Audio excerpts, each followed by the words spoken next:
What if the way you've been telling your life story reveals the secret to what is holding you back? Stories play an integral part in how we see not only ourselves, but the whole world.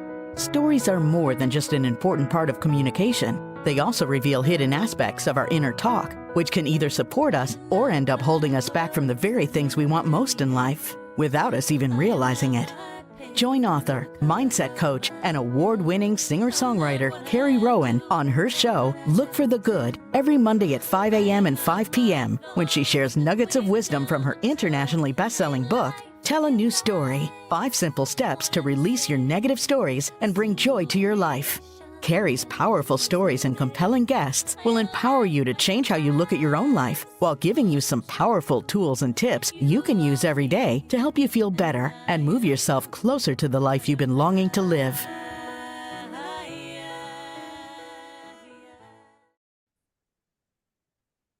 Hello, everybody, and welcome to Look for the Good.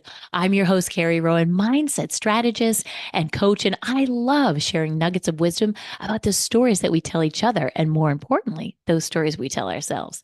And you can join me and my special guests as we share our personal stories of strength and triumph every week here on Dream Vision 7 Radio Network. You can listen online on your mobile device, in your car, or ask Alexa to play Dream Vision 7 Radio. And tune in every Monday at 5 a.m. and 5 p.m. Eastern to get real stories and tips on how to turn your story and your life around. And evolve with us as we unite humankind with universal love. Hello, everybody. I'm so excited to be here today. And welcome to another edition of Look for the Good. I have Jane Hanson, our special guest today, waiting in the wings. Hello, Jane. Hello, Carrie. How are you? I'm wonderful, thank you. And I'm so excited to have you here today. We're going to talk about stories. You guys know I love stories. I love diving into those stories and finding those stories, especially those stories where they contain something we thought we couldn't share, right? Something we had to come over, because it's in those overcomer stories that our superpower lies. And one of the things I know we're going to jump into today is I love talking about the intentions behind our stories. That's one of the steps in my 5 steps of the STORY acronym. Intention is so important because it kind of sits behind our stories. It's a sneaky little thing that sometimes we don't even know is there, right?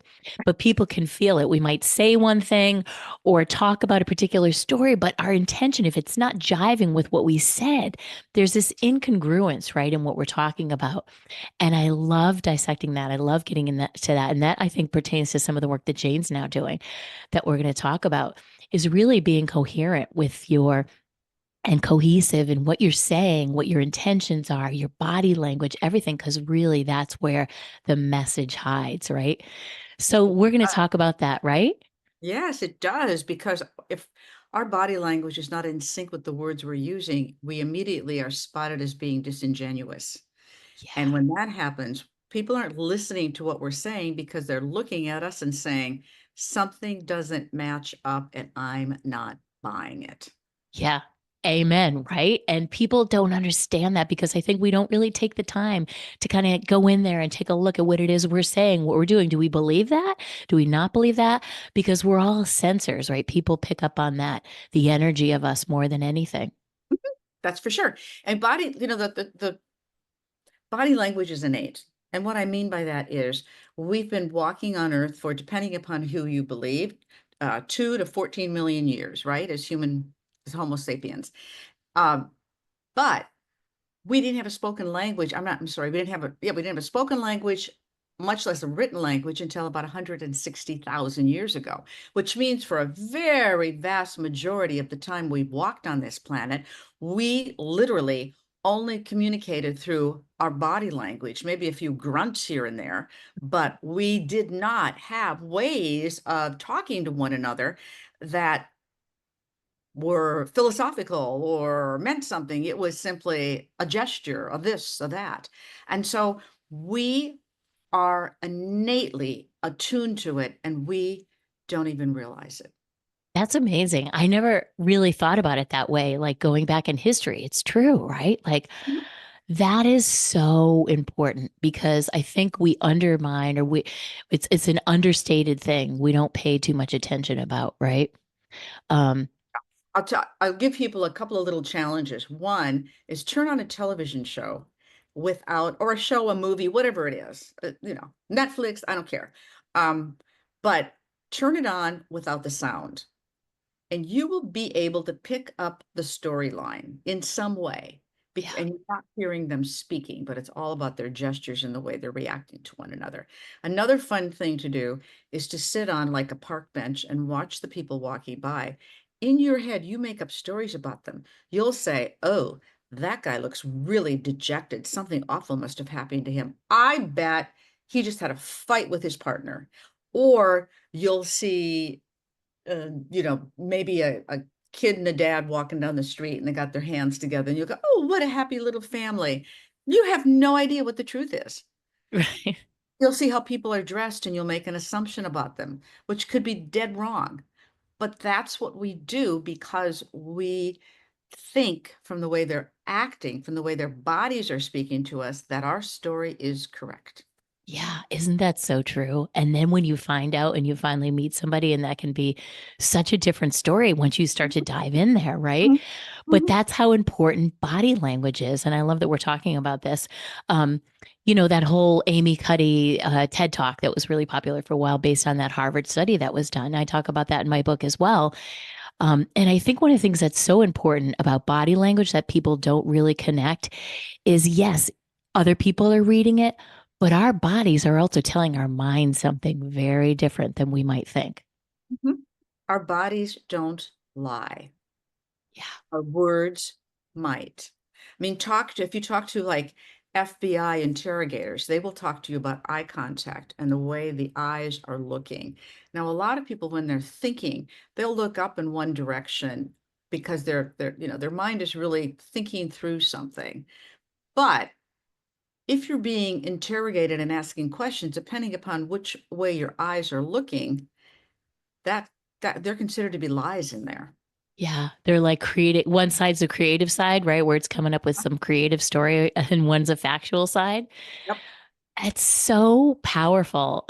So powerful because I've heard this, Dr. Joe Dispenza, I think I said that, the body is the best mind reader, right? So the body's always listening. Oh, what am I saying? What am I saying to myself? What am I saying about them?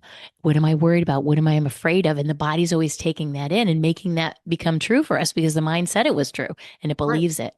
Right. So we have to train our mind. We have to, first of all, we are we're our own worst enemies consistently, Yeah. because in our minds, well, first of all, just let me back up by talking about something called glossophobia, which is a fear of public speaking. And about 87% of the people in this country have it at one point or another. And in fact, there have been jokes made that at funerals, people would rather be in the casket than giving the eulogy. That's how fearful people can be. Now, I'm Wow. not saying it happens every day, but it happens a lot. And I work with people all the time to help them get past this fear. Why do they have that fear? There's a number of different reasons. One is they don't think that they're capable. They don't think they have the skills or the expertise in that moment to be speaking, which frankly is a bunch of baloney, because they wouldn't be there in front of a crowd. They wouldn't be there with their boss. They wouldn't be there at an event speaking if they weren't in that moment in time the expert. Yeah. So first we have to get past that. We have to stop thinking we're the imposter in that moment, because we're not. The second thing is that we have physical traits that make us fearful. Like I have some people I've worked with who, the moment attention is placed on them, their faces turn bright red, they start to sweat, they have physical reactions to attention, which again, you've got to learn to get rid of. And you can do it, but you have to practice doing that. Then our brains start playing those tricks on us, like, I'm going to forget what I had to say. I'm never going to get this right. I don't have confidence. And then, of course, what happens? We turn into a train wreck. That's right. It'll tell you all these things, the brain, that we are simply not going to be able to accomplish what we wanted to accomplish that day, and we're going to forget, and then we get all rattled. So that's another part. And then sometimes we simply feel like we don't have the skills to be a good presenter. But I want people to recognize that being a presenter is not any kind of a formal title. all it is just having a conversation, in a different place. Because all of life is just a conversation. And if we could just Mhm. believe that, then we could be good anywhere we are, anytime, anyhow. I love that. And because it's usually we're talking about our stories, right? We're tying in our expertise with our stories. Those are the best talks, anyways. So I love the thought that I tell clients that there's nobody else that knows your story better. Right. You are an expert on you, and you can walk in there feeling, hey. So we were just talking about so many incredible things. And I was talking about the fact that we are our own expert, right, in our stories. So when we have those feelings of fear, it's always the fear, isn't it? The fear, right? It's the Sure, fear. but I also think that sometimes maybe this is the fear that our story isn't interesting, or that our story isn't won't be important, or that we're going to be judged, because judging is a big part of all of this that comes along with the fear. And the thing is our story is equally as interesting and significant and as important as anybody else's. It has different elements, but we're all human beings, and we all have the stories that comprise who and what we are. And everybody's is just as important as the person next to you. And so that being judged is really, it's our brains, right? And you said it earlier. You said we need to learn how to train our brains because our brains are really just doing their job, right? They're trying to keep us safe. And because that's stepping out of our comfort zone, getting on a stage or raising our hand in a meeting, the brain's like, ooh, no, no, don't do that. You're gonna be awful. You don't know what you're talking about. All those little awful stories that we say in our head. Yeah. And I, I can't stress this enough, but we are our own worst enemy when it comes to this stuff, because for some reason we start to feel that that our story may, it's not going to be as good as other people's, but also that we've got um that just that we need to tell them better, that maybe we're not being effective, that maybe we're missing something. And and what's interesting is there's a story everywhere. When I was a reporter and anchor in New York City, we used to say there's a story on every street corner, go find it. Mm, So there's a story in every person, and sometimes it takes some work to get that story out. And there's a lot of things that stop us, again, that fear of judging, but also, do I really want to tell this? Maybe they're very private. Maybe they feel silly because of the story. Maybe they made a terrible mistake. They don't want to admit it. Maybe their feelings in retrospect, they would have handled things differently, and they don't. So there's all kinds of reasons. But this notion of our brain, yes, our brain is trying to protect us, but sometimes our brain is overprotective, and our brain stops us from being vulnerable. yeah. Because in that moment of telling your stories, you're very vulnerable. And vulnerability is a wonderful, wonderful asset to have, because it means you can open yourself up to the world. But we Yeah. get too afraid. And particularly right now, when we're living in a society that's pretty divisive, it's we don't want to be vulnerable because we're afraid that it might come back and hit us on the head or something. So you got to be brave. Yeah. I love that. It's so beautiful. I call it in my book vulnerability because yeah, makes me Right. makes me think of making up words here. Makes me think of Brené Brown's work, right? Um, Absolutely. no great creation, no company ever made any great creation. Think about Apple, right? They're constantly innovation. Innovation does not come without vulnerability. Somebody has to raise their hand and say, I got this idea. It's kind of crazy, but what if we made these phones and we could actually see each other on? You know what I mean? Like whatever that idea is, you have to have that moment of vulnerability, even from a corporate standpoint, right? So that's where it's all created. And then vulnerability turns into risk. Yeah. You're risking when you are truly vulnerable in a moment. And in particular, this happens when you express your true feelings to another human being. There is the possibility that they are going to completely reject you. Hmm. And that's okay, Yeah. because that rejection is all about them and not about you. And if you are being true to yourself, then it's a very, very special moment in your life. And even if somebody rejects that, it doesn't mean they've rejected you. It means that they are incapable of accepting that beautiful thing you're offering them. I love that. You put that so beautifully. That's so true. Because it's their own inability to accept that emotion, or maybe they can't even handle their own emotions. You can't expect them to handle your emotions, right? No, not at all.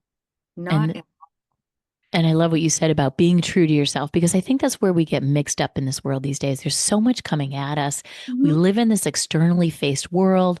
Our lives are, all wrapped around these things. And so we're being pulled in so many directions that I feel like we forget to take that time to remind ourselves, hey, wait, time out here. What are my values? What is most important to me? Right. Because I think it needs to come into all the work that we do.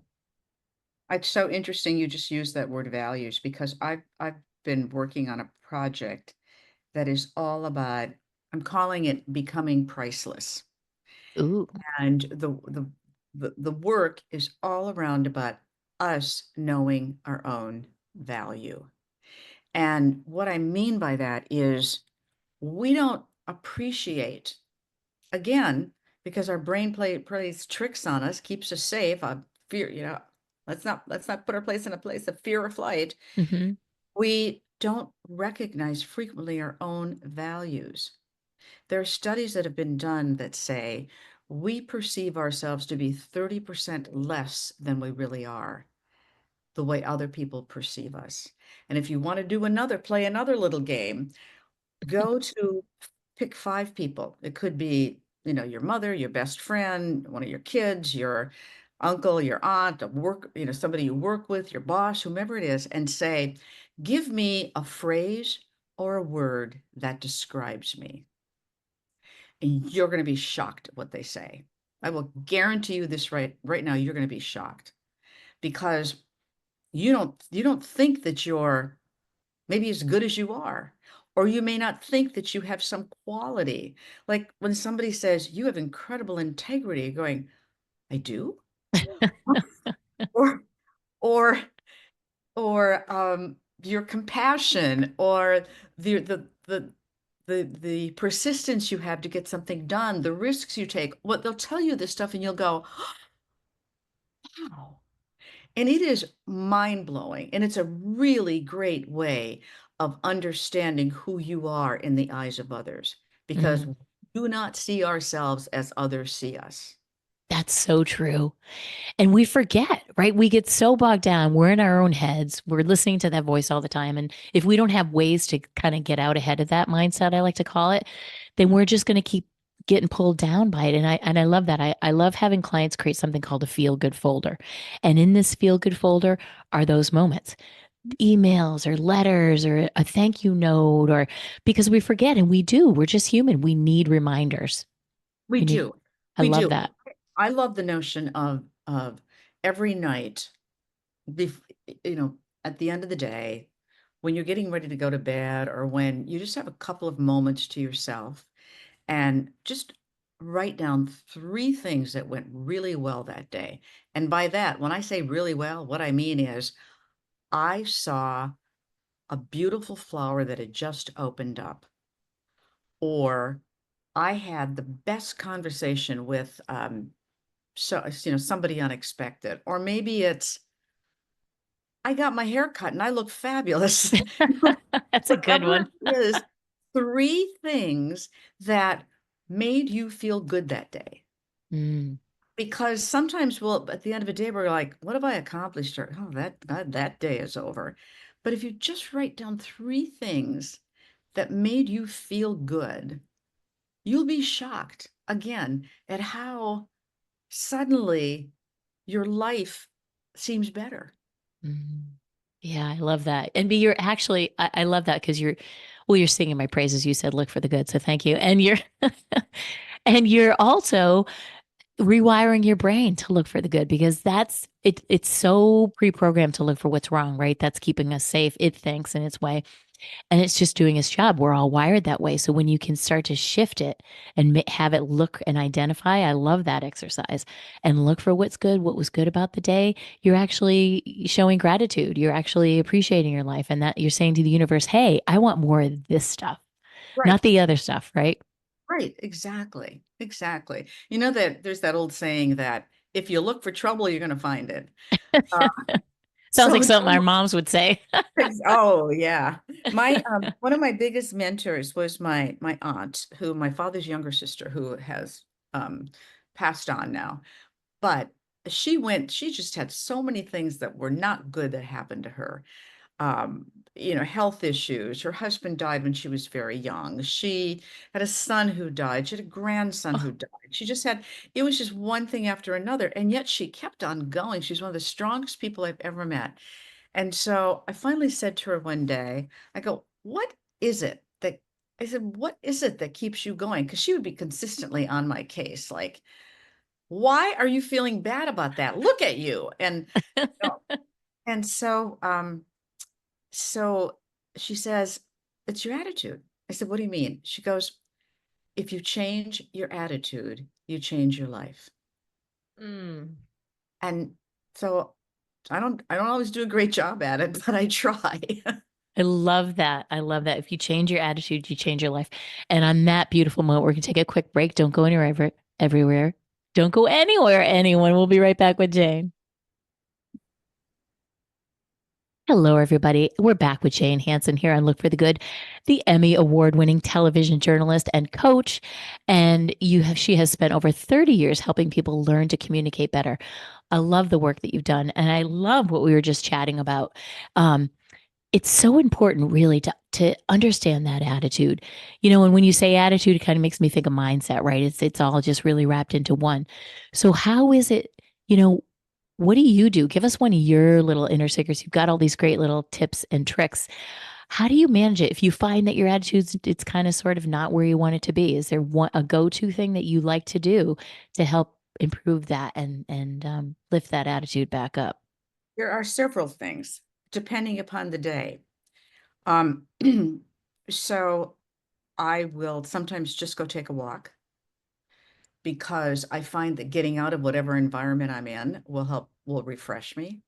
So just doing that simple little thing really helps.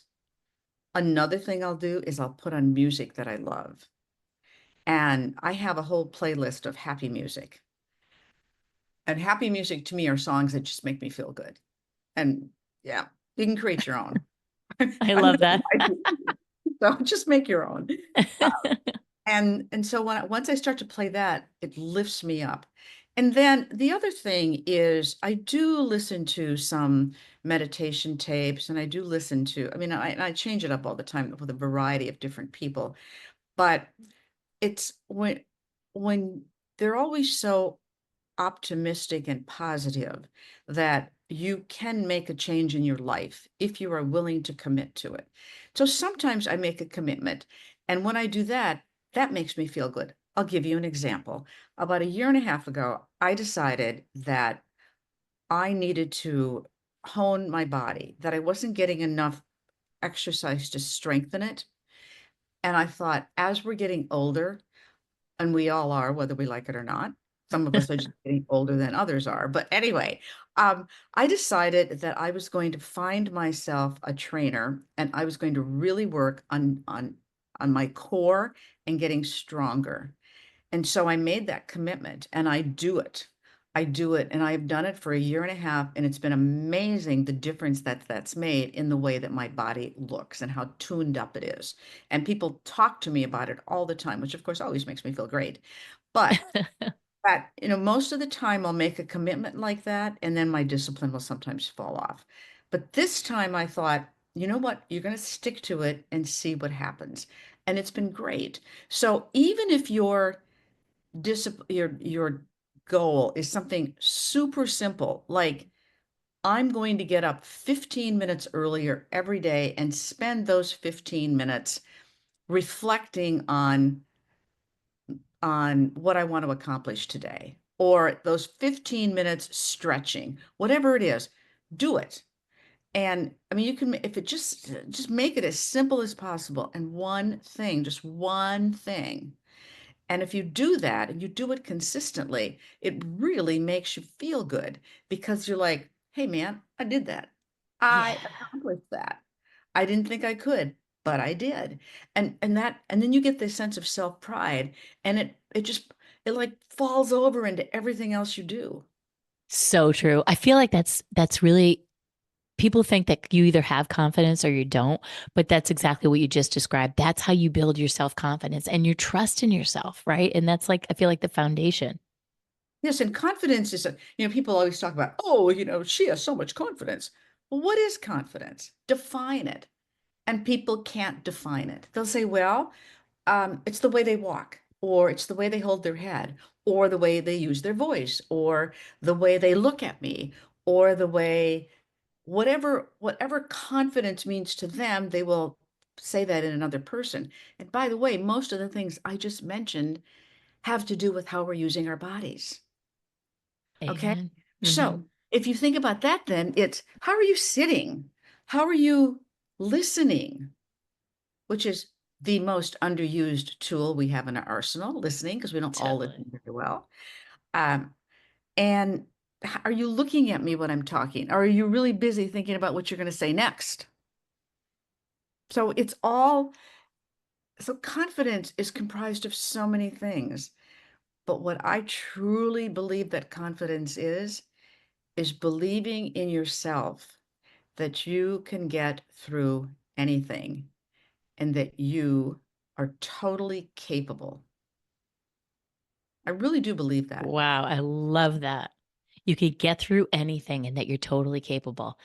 And because that is, right? That's the foundation. Because when you start to believe that and you tell yourself that story, your whole life will change It because will. then you feel like you can handle it. That's where we get into trouble when we're, oh, I can't handle this. This is too much. The overwhelm, all these things that are coming at us.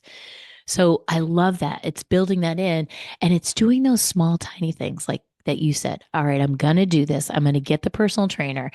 And when we can show ourselves that we can do those tiny little baby steps, that's the only place change ever comes. People are looking for some big, huge aha moment of, wow, my whole life has changed. But it only ever starts with that one baby step and that promise that you make to yourself. And it's just that's all it is. That's all it is. And every single time I have a problem or I make a judgment about somebody, because here's the other issue is that what people say to us, we you can interpret it so many ways. And this is why can be a real pain Oh, because yeah. text can be so easily misinterpreted that you have to be really super careful. But we interpret what somebody else says. Sometimes we interpret it negatively when it's not meant negatively at all. I mean, sometimes people aren't even thinking about us. They're thinking about themselves and they'll say something and then we'll take it as a slam to us when it's not even meant that way. So that communication part has got to be clear. Mm. And and we have to give people the benefit of the doubt more than we do. Oh, I love that. Yeah, I love that. Because a lot of times we're always seeing life through our own lens, right? We don't see life as it is. We see life as we are. So a lot of times if we're feeling bad about ourselves or we think they're mad at us, we're going to interpret that the way that we see it, you know? Yep, and it's not meant that way at all. I've I keep seeing this line over and over. I still don't, I still can't quite handle it, but it's something like, what you think of me is none of my business.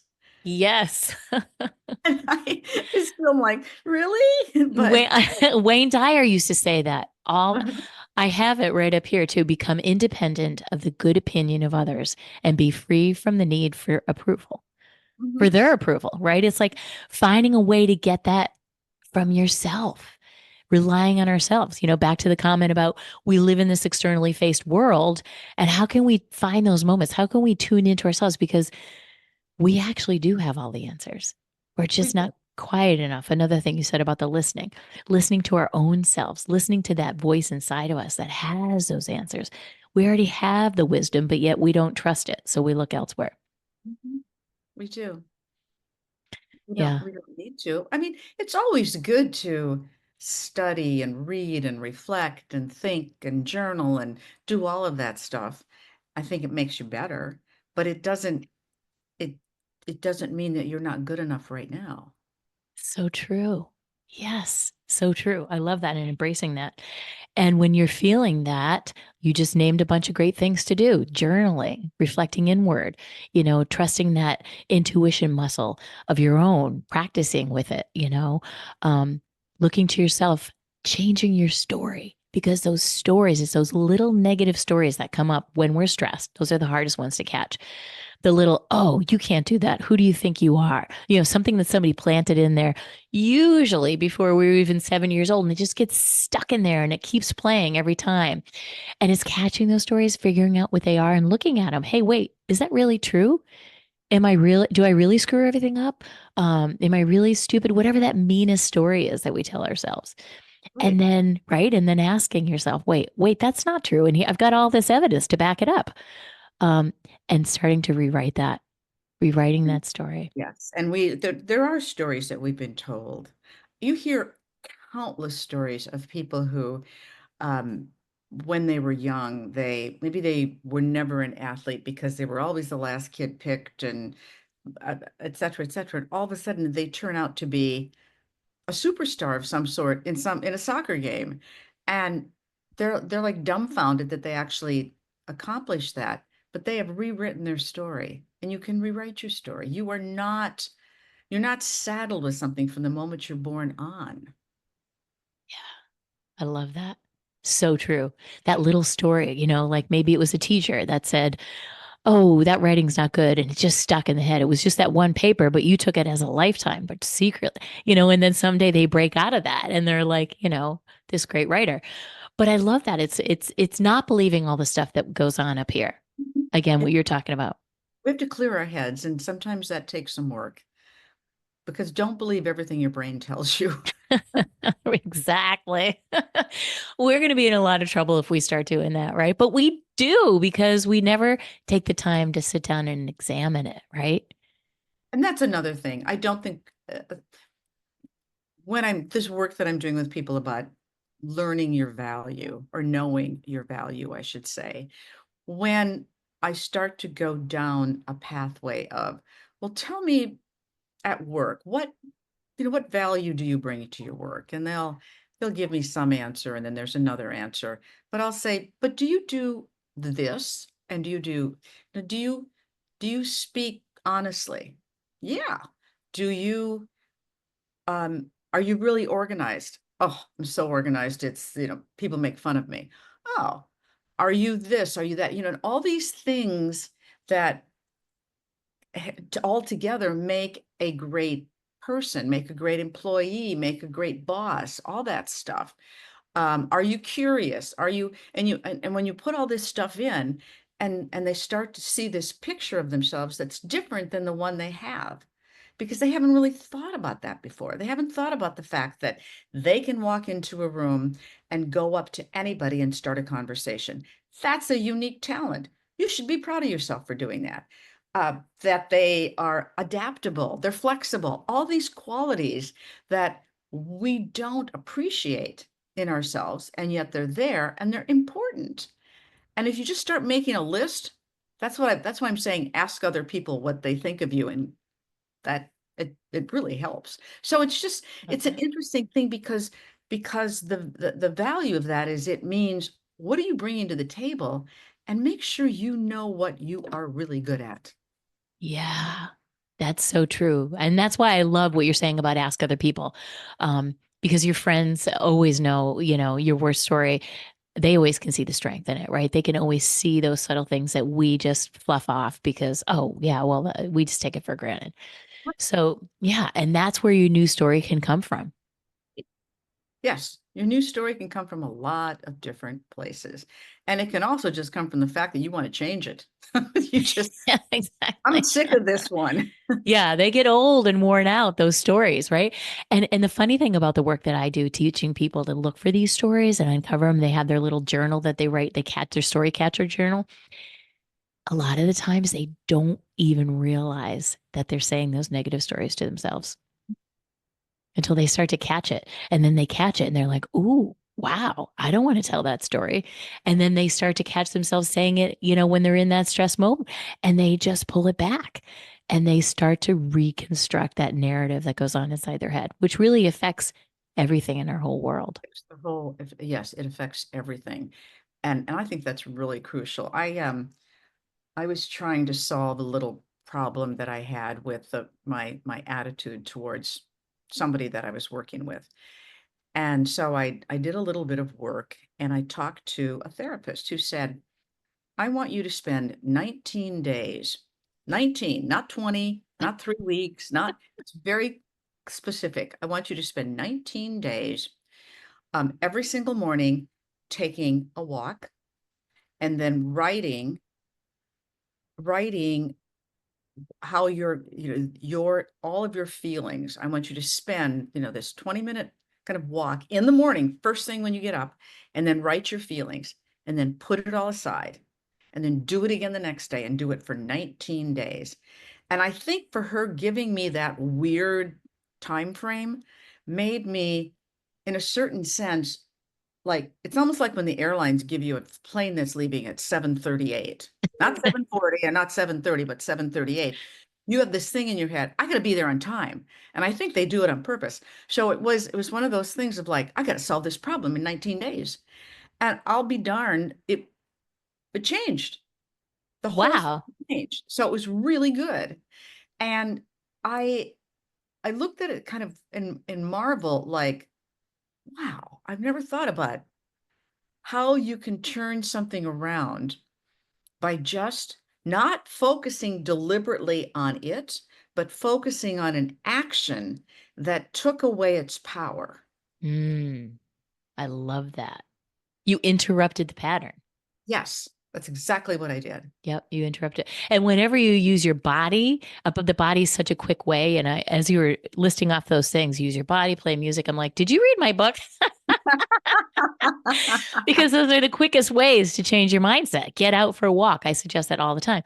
So when you change our physiology, you're changing what goes on up here, right? All of a sudden you're outside, the birds are singing, life doesn't look so bad, right? You're walking, you're moving, you're changing your energy. So I love that. I love all the stuff that's hidden within that 19-day reprieve, right? And changing, right? I love that. Yep. Really powerful. So we're going to break real quick. Don't go anywhere. We'll be right back with Jane Hanson. Hello, everybody. Welcome back to Look for the Good. We are having an incredible conversation with Jane. And during the break, we were talking about loving what we do. And I feel like that is so important for everything in life because when you can love what you do, whether that is, you want to call it your work or your family life or all the things that we have to do, when you can find something that you love and feel that passion, it really just, that's what attracts others to you. That's what changes your whole attitude and your whole world is loving what you do and bringing more joy to the world. I think is really what we're here for. Oh, I absolutely agree with that. And I don't really feel like I've ever worked a day in my life because I've always loved my work. When I was a television journalist for 30 years at NBC in New York, working at 30 Rockefeller Plaza, that was really, really exciting and fun. And every day you never knew what was going to happen next. And now my work with coaching people to help them become better communicators. It's really, when they get it, when you hear that they've made that what I'm doing with them is impactful and changing their life, it's just, it's incredibly joyous. It really is to see that. So the, but that doesn't mean that life has not been without its struggles. Right. And when I left NBC, it was a time when they were cutting back and a lot of people left at pretty much the same time. And I remember thinking, what now? Because one of the problems that I believe many people have is we identify ourselves through our work. I'm an architect. I'm a school teacher. I'm a broadcaster. And when we're stripped of that identity, you suddenly you have to figure out, well, then who am I if I'm not that? And so I don't like to use the word reinventing or pivoting.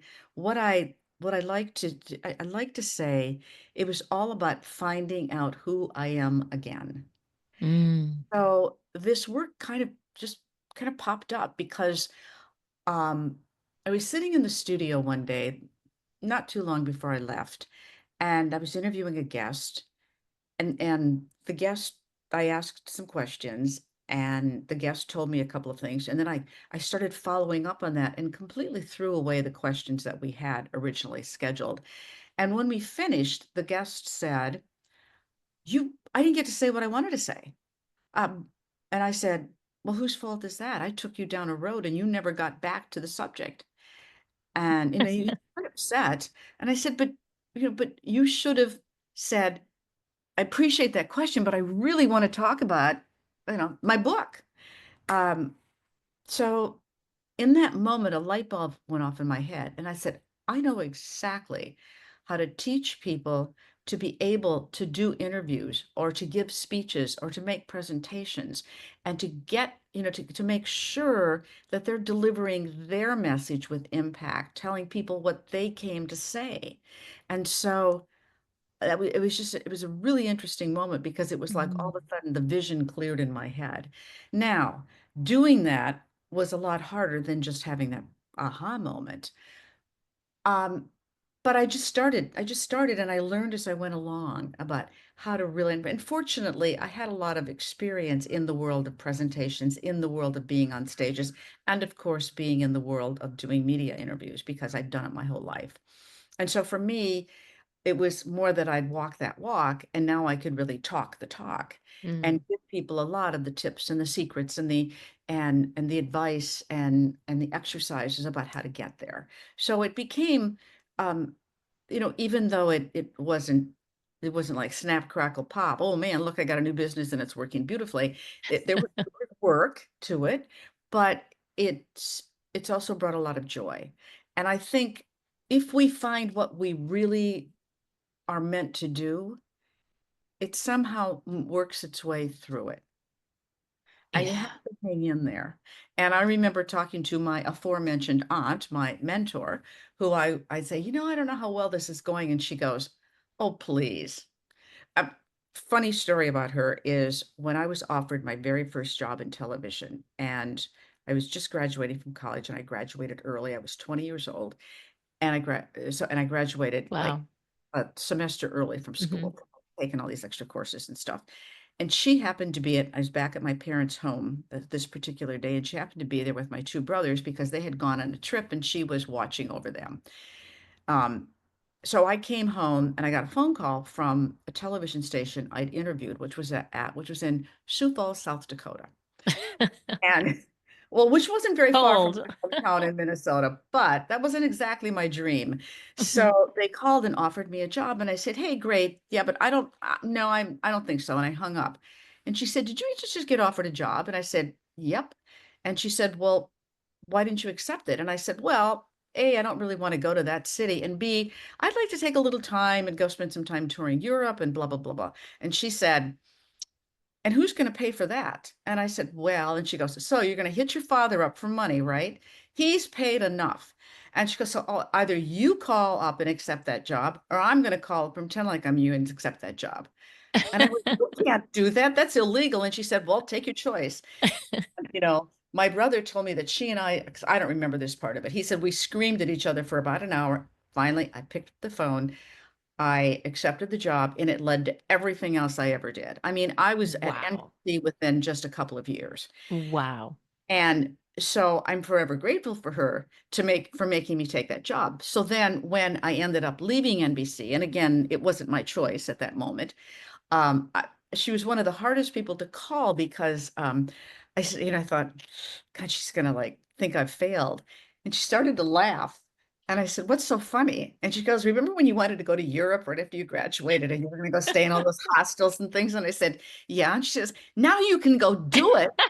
And you got enough money that you don't have to stay in hostels."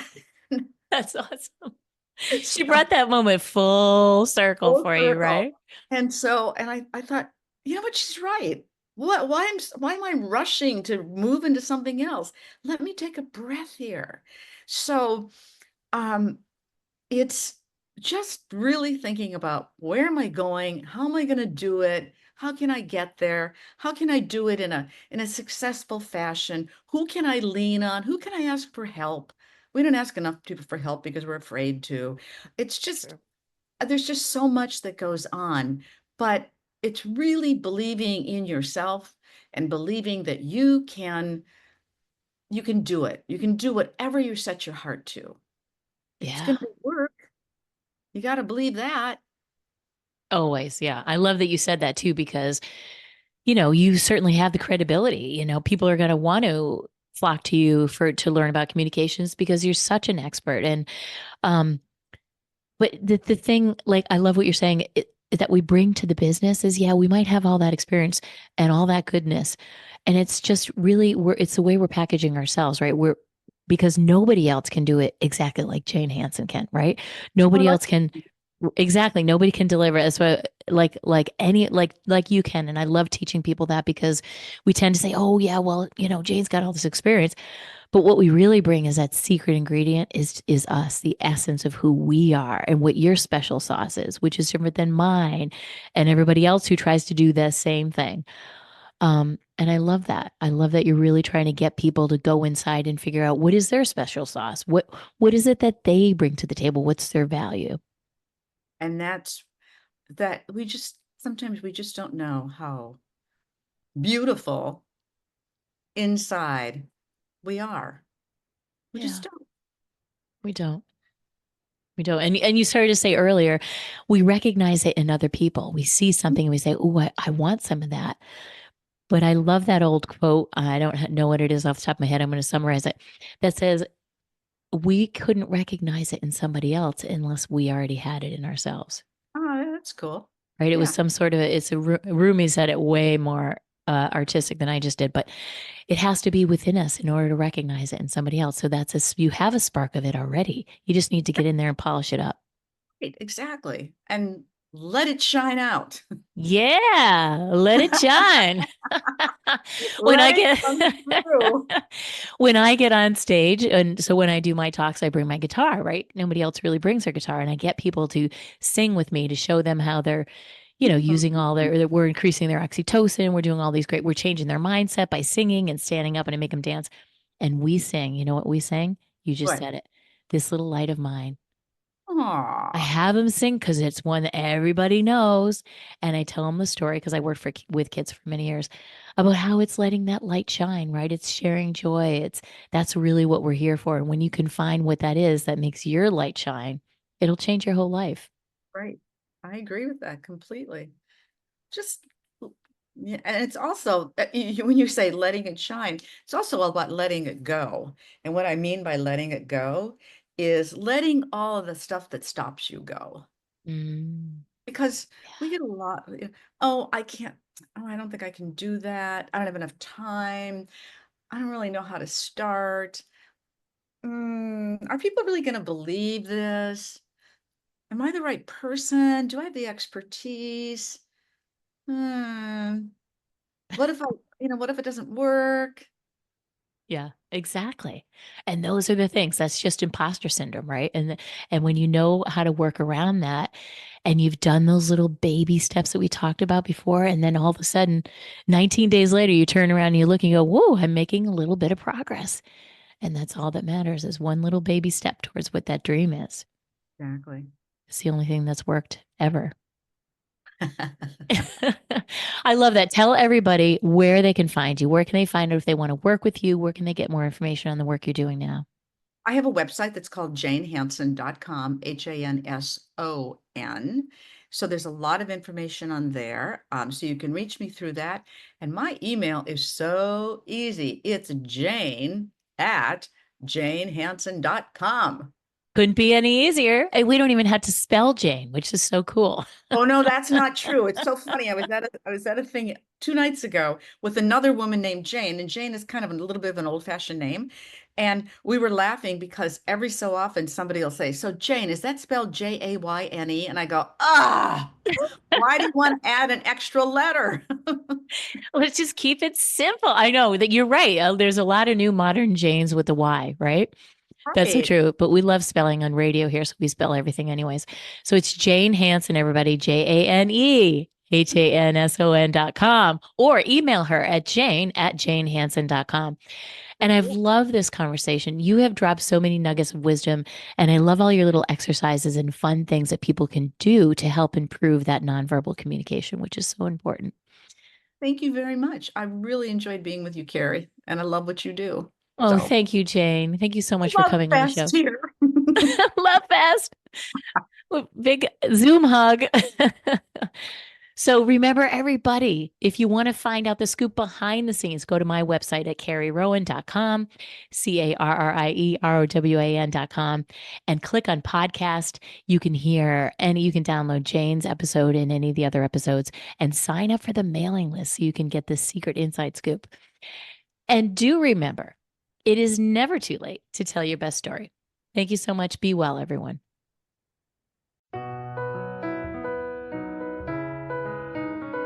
Thanks for tuning in to Look for the Good with your host, Carrie Rowan, best-selling author and mindset coach. Join us every Monday at 5 a.m. and 5 p.m. right here at Dream Vision 7 Radio Network.